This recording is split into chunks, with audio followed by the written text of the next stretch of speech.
కథాభారతి శ్రోతలకు సుస్వాగతం. ఈరోజు అక్టోబర్ 5వ తారీఖు 2025 సంవత్సరం. నిన్న కాదు మొన్న అనగా 3వ తారీఖు అక్టోబర్ 2025న ఉదయం లేచిన వెంటనే ఒక దుర్వార్త.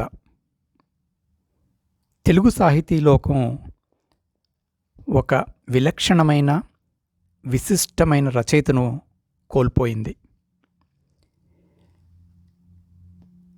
1980-90 దశకంలో కథలు నవలలు చదివిన వారికి ఈ రచయిత నవలలు చదవని వారు ఉండరు అని నాకు అనిపిస్తుంది. ముఖ్యంగా ఒక దశకం పాటు తనదంటూ ఒక స్టాంపు వేయించుకున్న రచయిత పర్చూరి నారాయణాచార్యులు. బహుశా ఈ పేరు ఎవరికీ తెలియదు. ఎందుకంటే ఆయన ఎప్పుడూ కలం పేరుతోనే రచనలు చేసేవారు. లల్లాదేవి పేరుతో ప్రసిద్ధుడైన రచయిత పర్చూరి నారాయణాచార్యులు గారు. వారి మరణం తెలుగు సాహితీలో లోకానికి తీరని లోటు. వారికి శ్రద్ధాంజలి ఘటిస్తూ వారి ఒక కథను వారి కోసం మీ ముందుకు తెస్తున్నాను. ఈ కథ సెప్టెంబర్ 3వ తారీఖు 1980లో ఆంధ్రప్రభ సచిత్ర వారపత్రికలో ప్రచురింపబడిన కథ. కథ పేరు కల్లోల గౌతమి. కథ పిమ్మట వారి గురించిన కొన్ని విషయాలు ఒక చిన్న వ్యాసంలో చదవటం జరిగింది. ఆ వ్యాసాలు మీకు చదివి వినిపిస్తాను. ముందుగా కథలోకి వెళదాం. కల్లోల గౌతమి. సాయంత్రం 6 గంటలు కావచ్చింది. పడమట సంధ్యారాగం పరుచుకుంటుంది. కుడి ఎడమల ఎటు చూచినా విస్తారమైన ఇసుక తిన్నెలు. నా అన్వేషణ ఇంకా పూర్తి కాలేదు. ఇప్పట్లో పూర్తి అవుతుందన్న ఆశ కూడా కనిపించలేదు. అలసిపోయాను. చరిత్ర కథాసాగరం. భారతదేశం కథలకు పుట్టినిల్లు. ఇంకా ఆంధ్రదేశ చరిత్ర కథాసరిత్సాగరం. గోదావరి నది ఆంధ్రదేశ సంస్కృతికి, తెలుగు జాతి చరిత్రకు సాక్షి. ఈ దేశంలో జరిగిన ఎన్నో అద్భుతమైన కథల్ని తనలో దాచుకుని మౌనంగా ప్రవహిస్తోంది. 2 రోజుల క్రితం శర్మ విజయవాడలో కనిపించి పాతబడిపోయిన ఒక రాగి రేకును నాకిచ్చి చదవమన్నాడు. దానిమీద బ్రాహ్మీ లిపిలో కొన్ని అక్షరాలు ఉన్నాయి. వాటిని చదువుతూ ఉంటే నాకు శరీరం గగుర్పుడిచింది. అదొక అద్భుతమైన కథలోని భాగం. యజ్ఞదత్తుని మరణానంతరం గౌతమి విజృంభించింది. తన తండ్రి మరణానికి కారకుడైన మాధవశర్మ రక్తంతో గౌతమి నదికి తర్పణం ఇస్తానని ప్రతిజ్ఞ చేసింది. గౌతమి నదికి ఉత్తరాపథం వరకు చొచ్చుకుని వచ్చిన రక్తపిపాసులు, రాజ్యకాంక్షాపరులు, యుద్ధ తంత్రజ్ఞులు అయిన ఆర్యుల్ని ఆమె ఎదిరించింది. ద్రావిడ తంత్రాలన్నీ ఆమె నాయకత్వంలో ఒక తాటిమీదికి వచ్చినాయి. గౌతమి కల్లోల గౌతమి అయింది. చరిత్రలో మరొక మారు ఆర్య అనార్య సంగ్రామం ప్రారంభమైంది. మహాగణతంత్ర పరిషత్తు ఆ తర్వాతి కథని చిలుము తినివేసింది. అది 5వ నంబరు కల రాగిరేకు. అంటే ఇలాంటివే మరొక 4 రేకుల మీద ఇదే కథ రాసి ఉంది. దీని తర్వాత కూడా ఇంకా చాలా కథ ఉండి ఉండాలి. శర్మగారు, మీకీ రాగిరేకు ఎట్లా వచ్చింది అని అడిగాడు. ఆయన ఒక పబ్లిషర్. ఆయనను నేను కంతుడని, జయంతుడని పిలుస్తూ ఉంటాను. ఇటీవల రాజమండ్రి నుంచి ఒక రచయిత నా దగ్గరికి వచ్చారు. ఆయన ఇది తెచ్చి ఇచ్చారు. గోదావరి తీరంలో ఇసుకలో ఈ రాగిరేకు దొరికిందట. బ్రాహ్మీ లిపిని చదవగలిగిన వాళ్ల చేత ఎవరిచేతనైనా చదివించమని ఇది నా చేతికి ఇచ్చి వెళ్ళిపోయారు. ఇదేదో చరిత్రకు సంబంధించింది అయి ఉంటుందని నేను ఊహించాను. మీరు రాసేది చరిత్ర సంబంధమైన నవలలే కాబట్టి ఇది మీకు ఇచ్చాను. ఇదేదో కథ అనుకుంటాను. మీరు కనుక పరిశోధిస్తే ఈ కథ మొత్తం వెలుగులోకి రావచ్చు. ప్రయత్నించండి అన్నారు శర్మ అనే జయంతుడు.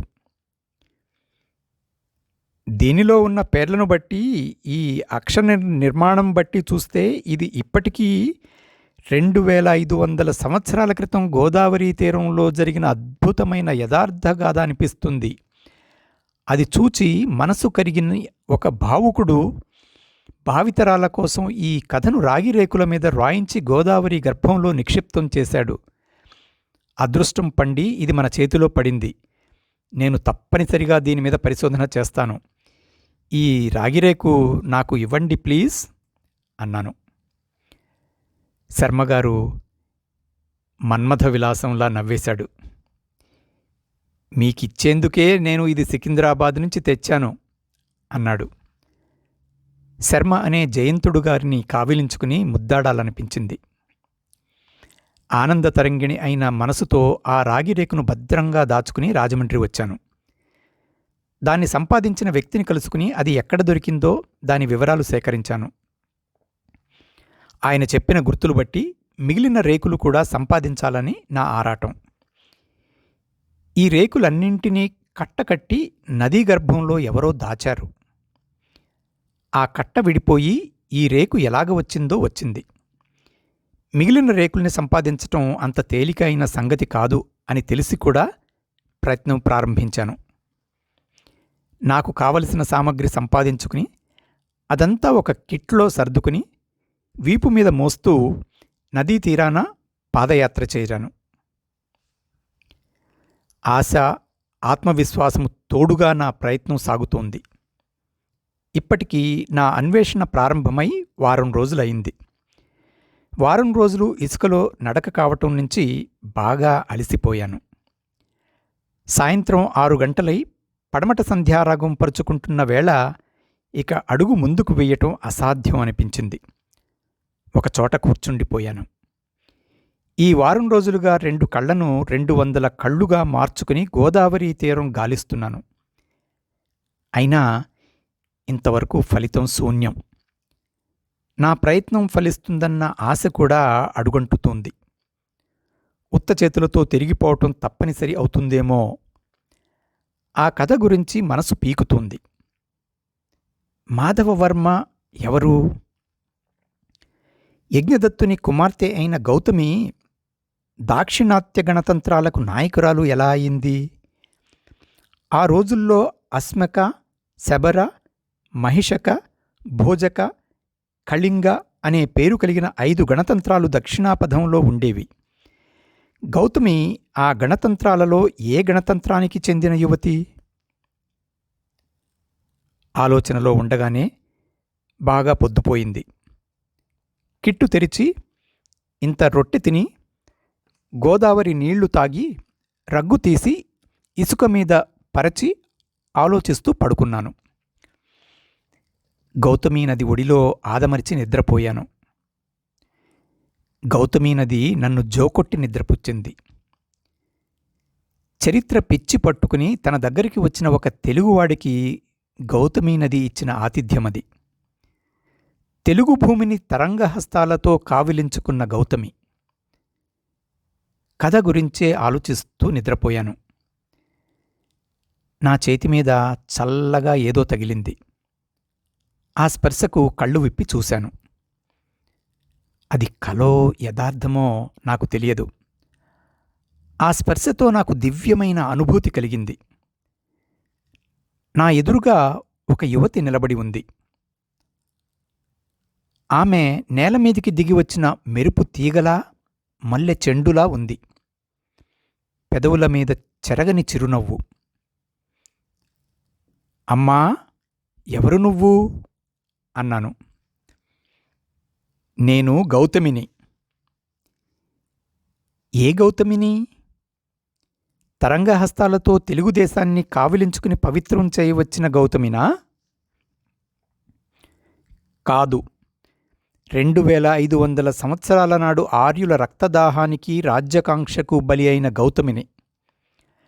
అస్మక గణతంత్రంలో పుట్టిన ఆడపడుచును.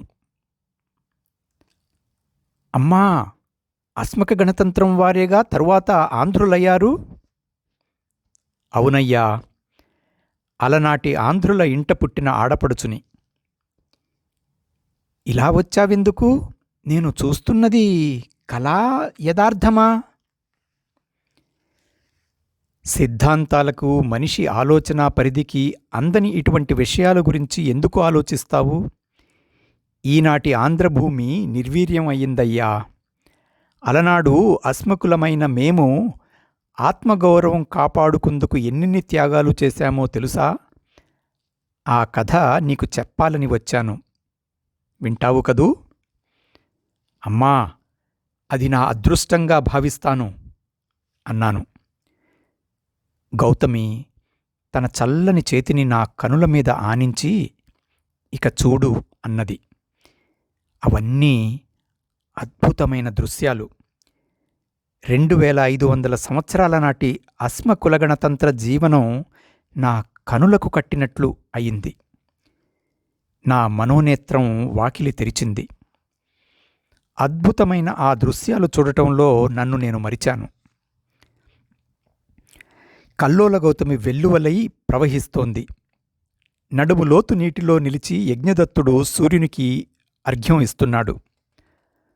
వృద్ధాప్యం వల్ల ఆయన తల బాగా పండిపోయింది. అయినా ముఖంలో తేజస్సు రవ్వంత కూడా తగ్గలేదు. సూర్యునికి అర్ఘ్యమిస్తున్న ఆయన మనసు తాను వల్లిస్తున్న మంత్రాల మీద నిలువలేదు. మగధ నుంచి రాజ్యదాహంతో రక్తపిపాసతో దక్షిణాపధాన ద్రవిడ గణతంత్రాల మీదికి యుద్ధానికి తరలివస్తున్న మాధవవర్మ గురించి ఆలోచిస్తుంది. ద్రావిడ గణతంత్ర పరిషత్తుల భవితవ్యం కళ్ల ముందు కదలాడుతుంది. మనసు ఏకాగ్రంగా నిలవకపోవటం నుంచి ఆయన తాను అర్ఘ్యమిచ్చే సూర్యభగవానుని వంకద దీనంగా చూశాడు.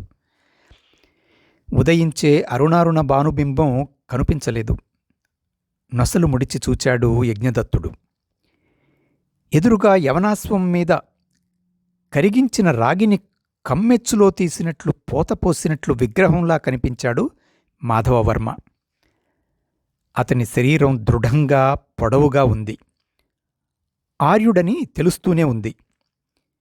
మీసం మీద చెయ్యి వేసి దువ్వుతున్నాడు.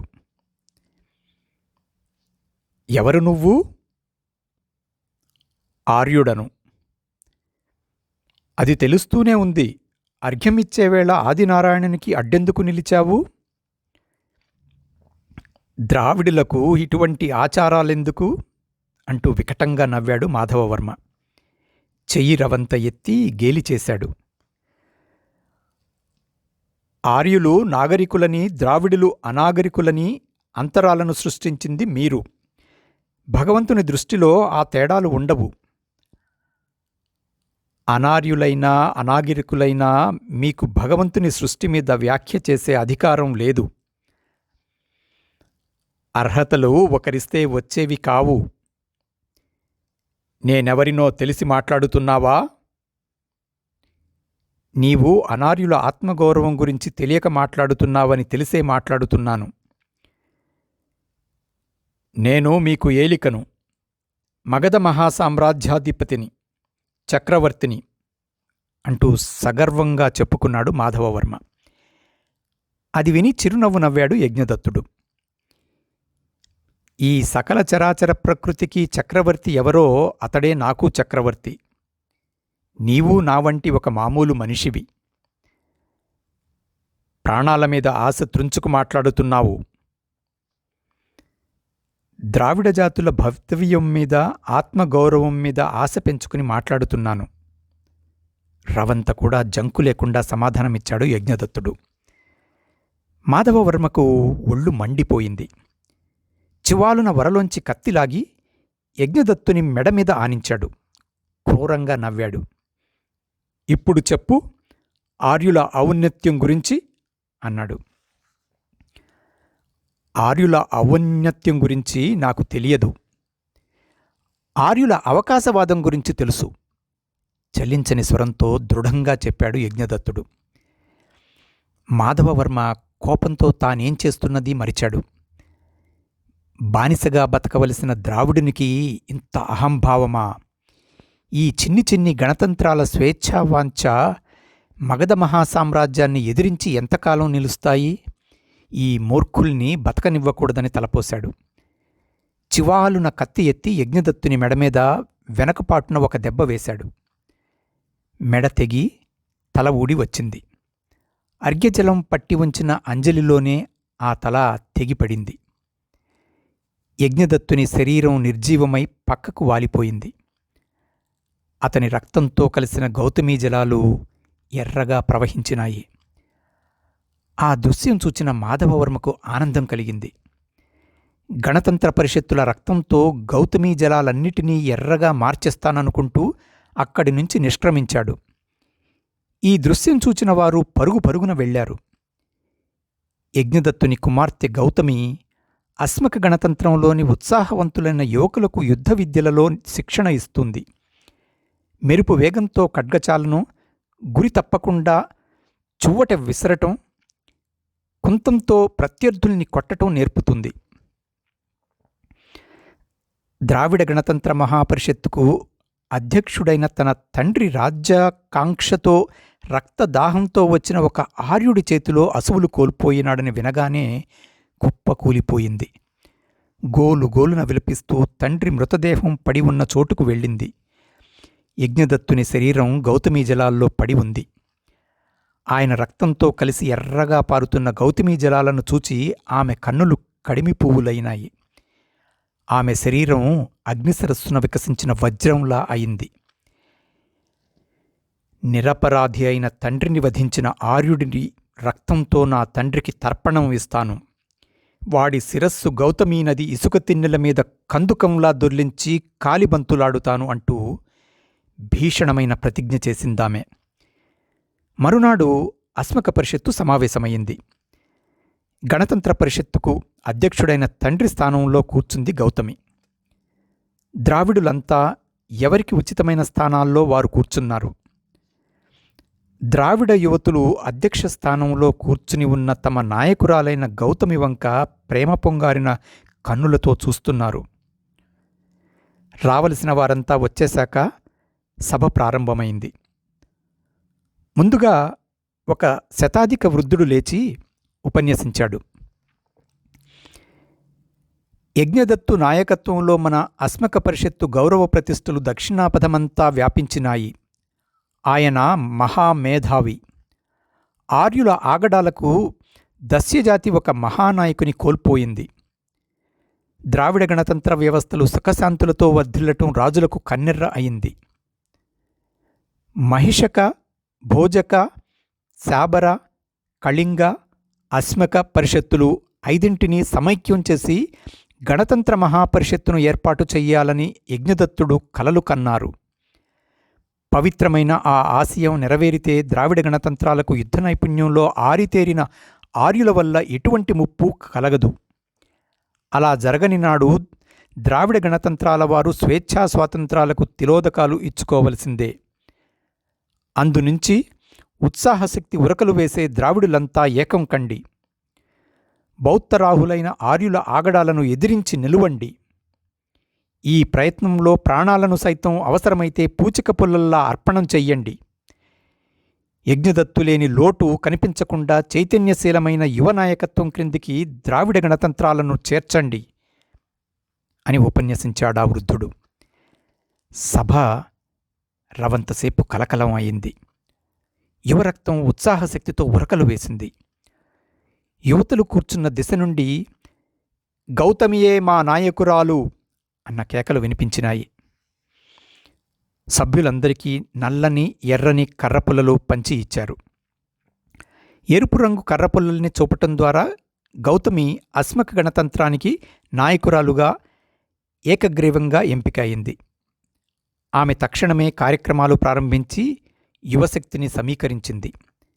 దాక్షిణత్వ గణతంత్రాలు 5ంటిని సమావేశపరిచి ద్రావిడ గణతంత్ర మహాపరిషత్తును ఏర్పాటు చేసి నాయకురాలు అయింది. ఆర్యులు నౌకాయానం అనగానే భయపడతారు. తన లక్ష సైన్యాన్ని గోదావరి నది దాటించటానికి మాధవవర్మకు 3 నెలల కాలం పట్టింది. ఈలోగా గౌతమి ఆర్యుల్ని ఎదుర్కొనేందుకు సర్వసన్నాహాలు పూర్తి చేసింది. శబరిమలై ప్రాంతం నుంచి సాబర గణతంత్రం వారు మహాపరిషత్తుకు 10,000 సైన్యం పంపారు. నవనందధర నాందేడ్ నుంచి మహిషక గణతంత్రం వారు 10,000 సైన్యం పంపారు. కళ్యాణి ప్రాంతం నుంచి భోజకులు 5,000 మంది వచ్చారు. కాళింగులు మన్నీలను కలుపుకుని 15,000 మంది వచ్చారు. అస్మకులు 10,000 మందితో కలిసి మొత్తం ద్రావిడ గణతంత్ర మహాపరిషత్తు సైన్యం 50,000 అయింది. ఆర్యులను ఎదుర్కొని గౌతమి నదిని దాటి రానివ్వకుండా చూడటం మహాపరిషత్తు లక్ష్యం. మహాపరిషత్తుకు తిరుగులేని ఏకైక నాయకురాలు గౌతమి అయింది. అమృతమయమైన చల్లని తరంగహస్తాలతో ఆంధ్రదేశాన్ని పరిష్రంగం చేసుకున్న గౌతమీ నది కల్లోల గౌతమి అయింది. ఆర్య అనార్య సంగ్రామం ప్రారంభమైంది. తప్పెట్లు చౌకట్లు గండుమీరి రొదపెట్టాయి. మాధవవర్మ యుద్ధ విద్యలలో ఆరితేరిన ఆర్యసంతతివాడు కావటం నుంచి తన లక్ష సైన్యాన్ని 2 గవ్యూతుల దూరంలో అర్ధచంద్ర వ్యూహం రచించాడు. గౌతమికి బేగిరావులు ఈ వార్తను చేరవేశారు. ఆమె అర్ధచంద్ర వ్యూహాన్ని పొడిచేందుకు త్రిశూల వ్యూహం పన్నింది. త్రిశూలం అర్ధచంద్ర వ్యూహాన్ని 2 కొసల మీదనూ మధ్యభాగంలోనూ పొడుస్తుంది. రాజులకు తమ శరీరాల్ని ఆత్మల్ని అమ్ముకున్నవి మగధ సైన్యాలు ప్రాణరక్షణ కోసం స్వేచ్ఛా స్వాతంత్రాల కోసం పోరాడుతున్నది ద్రావిడ సేనలు. ఆర్యులది కుటిలయుక్తి, ద్రావిడులది ఉత్సాహ సమరశక్తి. రాచరిక వ్యవస్థకు గణతంత్ర పరిషత్తుకు పోరాటం ప్రారంభమైంది. 1 నెల రోజులు యుద్ధం జరిగాక ద్రావిడులు తాను అనుకున్నంత అనాగరికులు అమాయకులు కారని, స్వేచ్ఛా స్వాతంత్రాలను కాపాడుకునేందుకు వారిలో ప్రతి ఒక్కరూ ప్రాణాలు ఇచ్చేందుకు సిద్ధంగా ఉన్నారని గ్రహించాడు మాధవవర్మ. 1 నెల రోజుల్లో 10,000 సైన్యం మాచనొగ్గు అయ్యింది. వ్యూహాన్ని మార్చితే తప్ప తానింక యుద్ధం చేసే అవకాశాలు లేవని గ్రహించాడు మాధవవర్మ. తన సైన్యం జనసంఖ్యలో అధికంగా ఉంది కాబట్టి దొమ్మీ యుద్ధమైతే తనకు అనుకూలమని భావించాడు. దొమ్మీ యుద్ధం ప్రకటించాడు. ద్వంద్వ యుద్ధంలో పాటించవలసిన నిబంధనలు ఏవీ దొమ్మీ యుద్ధంలో పాటించవలసిన పని లేదు. ఒకరి మీద 10గురైనా యుద్ధం చెయ్యవచ్చు. ఆయుధం లేకపోయినా చంపవచ్చు. భారతంలో అభిమన్యుని వధ అలాగే జరిగింది. దొమ్మీ యుద్ధంలో ఆయుధాలు ఉపయోగించే విషయంలో కూడా నియమ నిబంధనలు ఏమీ లేవు. ఆడవాళ్లు మొక్కజొన్నలు దంచే రోకళ్లతోనూ, తృత్రీయ ప్రకృతి కలిగిన వాళ్లు మిరియపు పొడి ఒడిలో పోసుకుని ప్రత్యర్థుల కళ్ళల్లో విదిలిస్తూ యుద్ధం చెయ్యవచ్చు. ఆముదాలు గానుగ పట్టే తెడ్లు తీసుకుని కొందరు యుద్ధానికి వచ్చారు. గౌతమి ఒక చేతిలో కుంతము, మరొక చేతిలో రాగోలా పట్టుకుని వీపును చిరచిరలాడే సింగిణిలో చువ్వీట బిగించి నడుము పటకాలో పట్టాకత్తి చెక్కి యుద్ధానికి వచ్చింది. 6 రోజులు రాత్రింబవళ్ళు యుద్ధం సాగింది. సైన్యాన్ని దళాలుగా విభజించి కొన్ని దళాలను రాత్రి వేళల్లోనూ, కొన్ని దళాలను పగటి వేళల్లోనూ యుద్ధరంగానికి పంపుతున్నారు. గౌతమి ఈ 6 రోజులు రాత్రింబవళ్ళు యుద్ధం చేసి బాగా అలసిపోయింది. 7వ నాటి ఉషోదయాన గుర్రం మీద కూర్చుని కత్తి విసురుతూ కనిపించాడు మాధవవర్మ.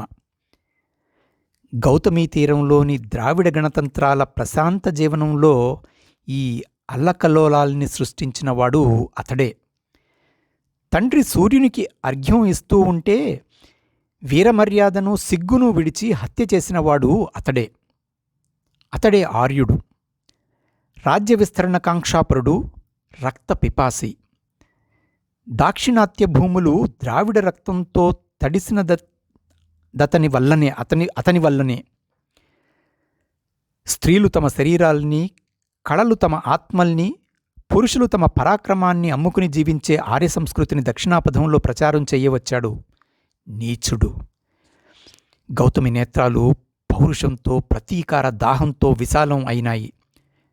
ముఖం కోపంతో కందిపోయి మందారమే అయింది. చువ్వీటెగిలా గురిచూచి సువ్వున విసిరింది. అది వెళ్ళి మాధవవర్మ గుర్రాన్ని తాకింది. అది మేలుజాతి యవనాశ్వం. సకిలిస్తూ ముందు 2 కాళ్లను ఎత్తి వెనుకకు తూలి పడిపోయింది. దాని ప్రాణాలు అనంత విశ్వంలో విలీనం అయినాయి. అరెరే ఆర్యుడా, నిలువు నిలువు అంటూ అతని మీదికి మృత్యుదేవతలా లంఘించింది గౌతమి. మబ్బులోంచి జారి వచ్చిన మెరుపుతీగ మీద పడుతున్నట్లుగా భయపడిపోయాడు మాధవవర్మ. ఆర్యుడా, గౌతమీ తీరం వీరులకు గొడ్డుపోయిందనుకుని వచ్చావా అంటూ అవహేళన చేసింది గౌతమి.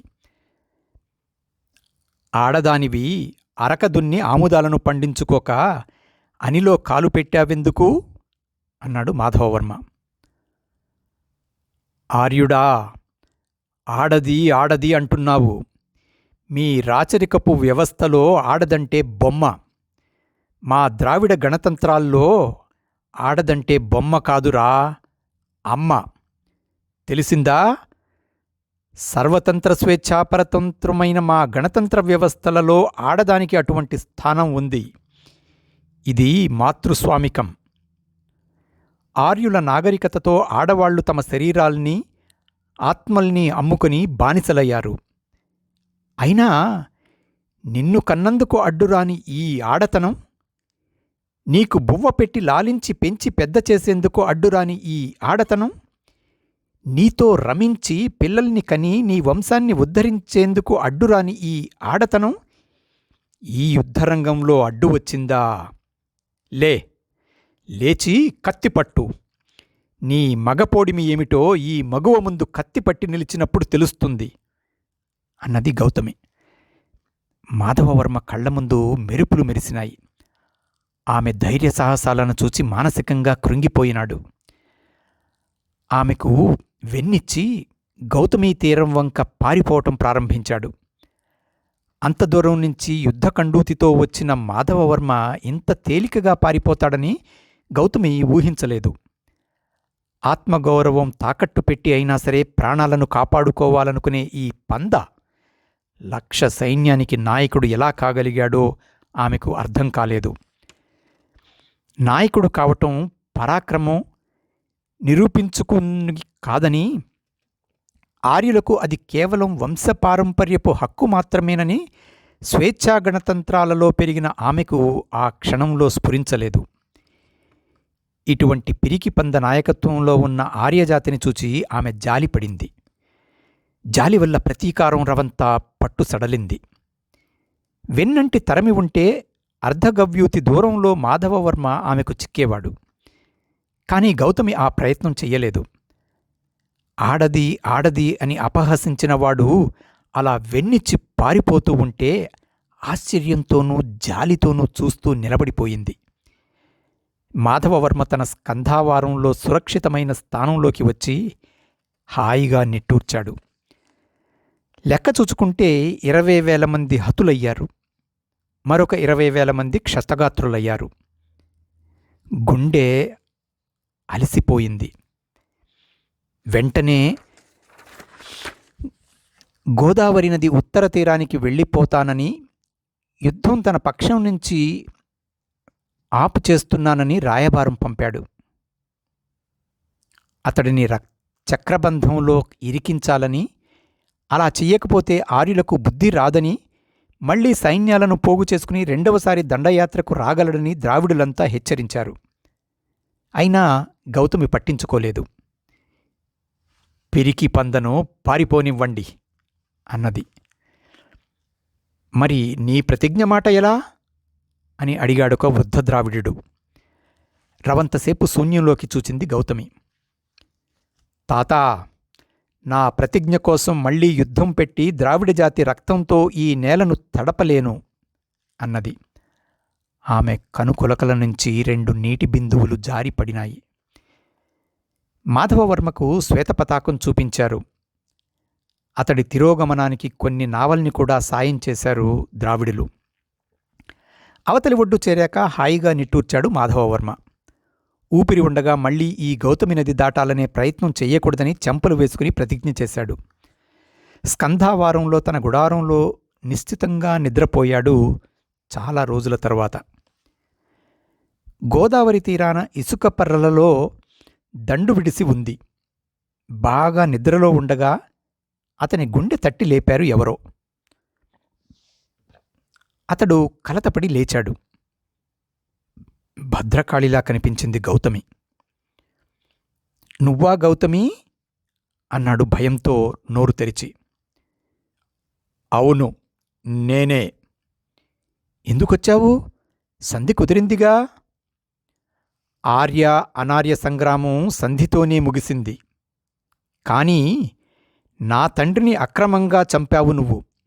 అందుకు ప్రతీకారం చేస్తానని నేను ప్రతిజ్ఞ చేశాను. అది నెరవేర్చుకోవాలి. ప్రతీకారమా? గౌతమి, కావాలంటే ఎంత బంగారమైనా ఇస్తాను. నా మొత్తం సైన్యాన్ని నీ స్వాధీనం చేస్తాను. కావాలంటే మగధ మహాసామ్రాజ్యానికి నిన్ను చక్రవర్తిని చేస్తాను. నాకు ప్రాణదానం చెయ్యి అన్నాడు భయంతో వణికిపోతూ. గౌతమి అతని ప్రాణభయం చూచి తేలికగా నవ్వింది. ఆర్యుడా, నా తండ్రి ఆత్మతృప్తి కన్నా చక్రవర్తి పదవి నాకు గొప్పదనుకున్నావా? మనుషులను బానిసలుగా మార్చే అరాచరికపు నాయకత్వం నాకు వద్దు. చివరిసారిగా దైవాన్ని తలుచుకుని చేసిన తప్పులకు పశ్చాత్తాపపడు అన్నది గౌతమి. నన్ను చంపినా ఈ స్కందావారంలోంచి నువ్వు దాటిపోలేవు. నన్ను బతికించు. నిన్ను బతికించి ఈ స్కందావారం దాటిస్తాను. సురక్షితంగా నువ్వు గౌతమి దక్షిణ తీరం చేరుకో అంటూ బేరం పెట్టాడు మాధవవర్మ. గౌతమికి జుగుప్స కలిగింది. ఛీ! ప్రాణాలను కాపాడుకోవటం ఒక్కటే బ్రతుకు పరమార్థం అయితే ఆ బ్రతుకు ఎంత నీచమైంది అంటూ వరలోంచి కత్తిలాగి ఒక్క దెబ్బతో అతని తల నరికివేసింది. జలతంత్రంలోంచి చిమ్మినట్లు అతని శరీరంలోంచి రక్తం చిమ్ముతోంది. అంజలి నిండా ఆ రక్తం పట్టి గౌతమి నదీ జలాల వంక పరుగు తీసింది గౌతమి. ఆర్య సైన్యాలు ఆమెను గుర్తించినాయి. వెనుకపాటు నుంచి వచ్చిన ఆర్యుల ఆయుధాలు ఆమె శరీరాన్ని తూట్లు పొడిచి జల్లెడ చేశాయి. ఆమె తూలుకుంటూ వెళ్ళి ఆ అంజలిని గౌతమీ జలాల్లో ముంచి ఆఖరి శ్వాస విడిచింది. గాలి విసురుకు నాకు మెలకువ వచ్చింది. శరీరమంతా తేలిక అయినట్లు అనిపించింది. ఈ వారం రోజులుగా రాగి రేకుల కోసం పడిన శ్రమ అంతా క్షణంలో మర్చిపోయాను. ఆర్యుల రాజ్యదాహానికి స్వేచ్ఛాప్రియులైన అనార్యులు ఇచ్చిన జవాబు ఏమిటో నాకు అర్థమైంది. రాగిరేకుల కోసం వెతకటం ఇక అనవసరమనిపించింది. తెలుగు తల్లి పైట చెంగులా ఉన్న గోదావరి ఇటువంటి కథల్ని ఎన్నింటిని తన గర్భంలో దాచుకుందో. ఏ రచయిత ఆ కథల్ని వెలికితీసి అక్షరవర్షంగా తన కలంలోంచి కురిపిస్తాడు? ఆలోచిస్తూ భారంగా అడుగులు వేస్తున్నాను. కాలికి ఏదో గుచ్చుకున్నట్లు అనిపిస్తే వంగి చూచాను. రాగిరేకులు. నాకు కావలసినవి అవే. నాకు పట్టరాని ఆనందం కలిగింది. అదండి ఈ వారం కథ. లల్లాదేవి గారి కల్లోల గౌతమి. ఈ కథ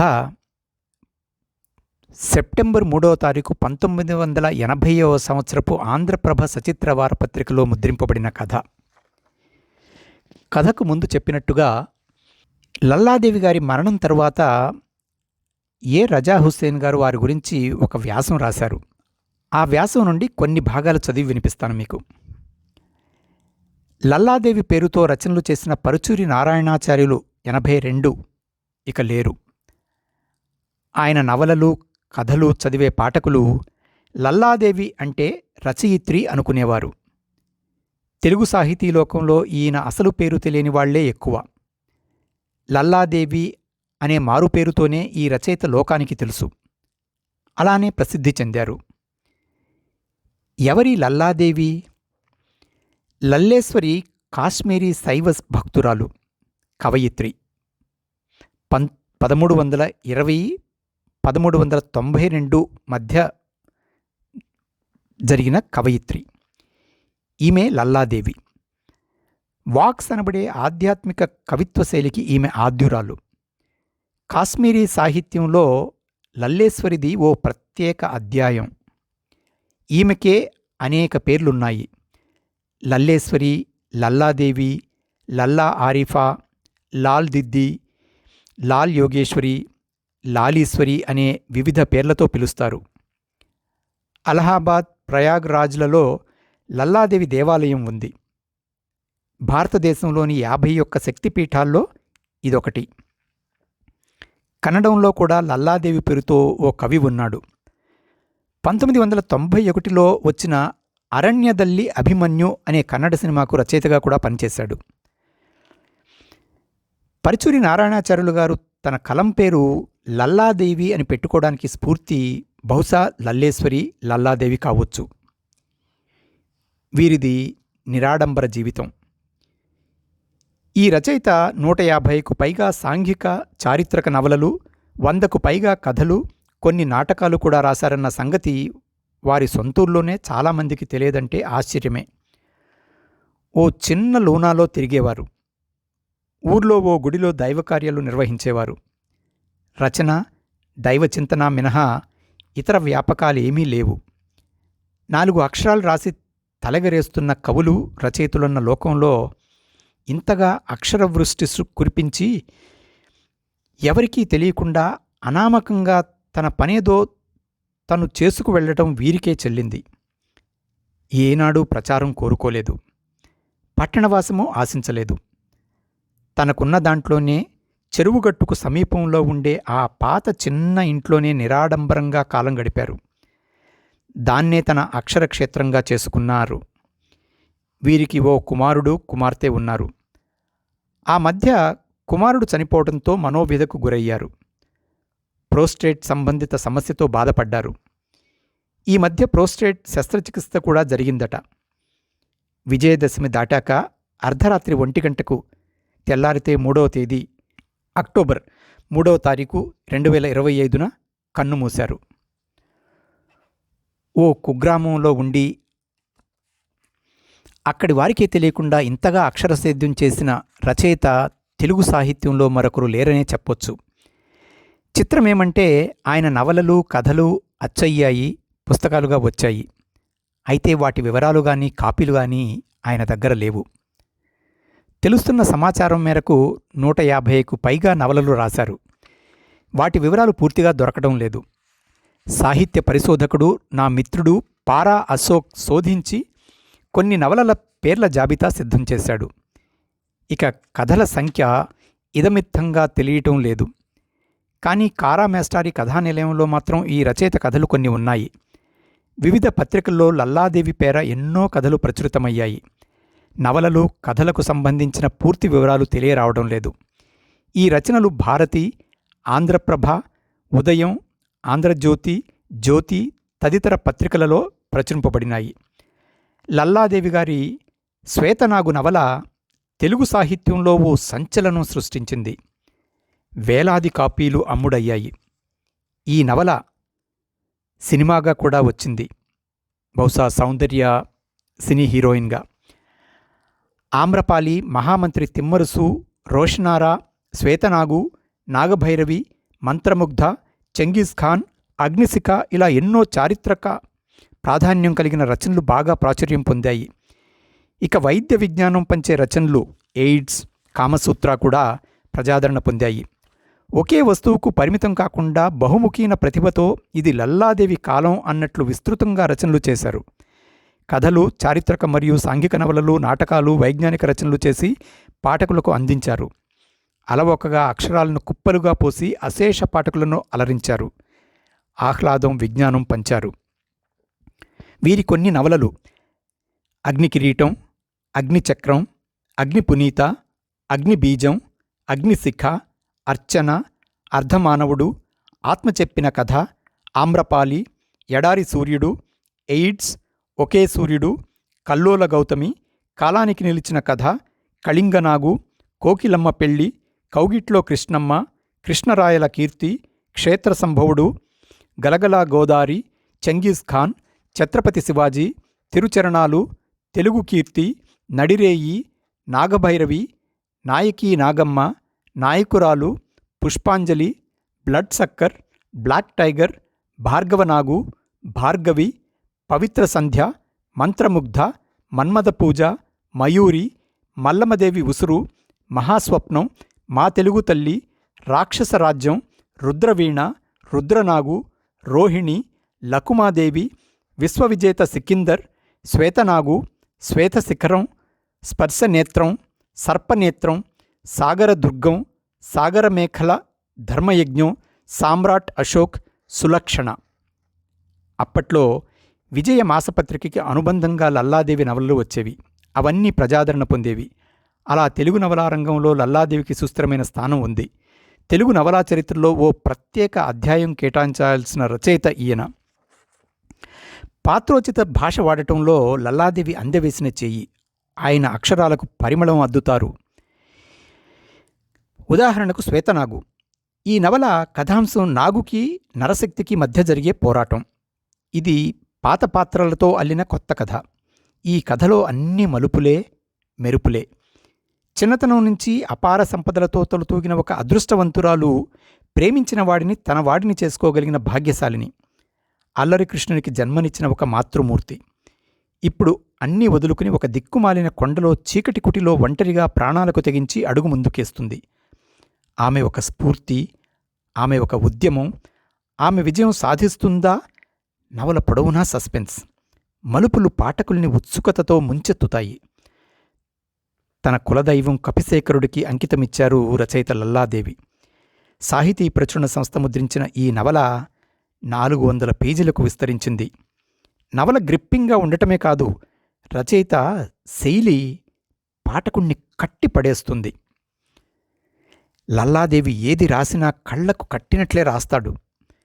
సినిమాల్లో స్క్రీన్ ప్లే మాదిరిగా పాత్రల వ్యవహారం, ప్రతి కలయిక, హావభావాలు ఉన్నదున్నట్టుగా అక్షరీకరిస్తాడు, దృశ్యమానం చేస్తాడు. పాఠకులను కూడా దృశ్యాల్లో భాగస్వామిని చేస్తాడు.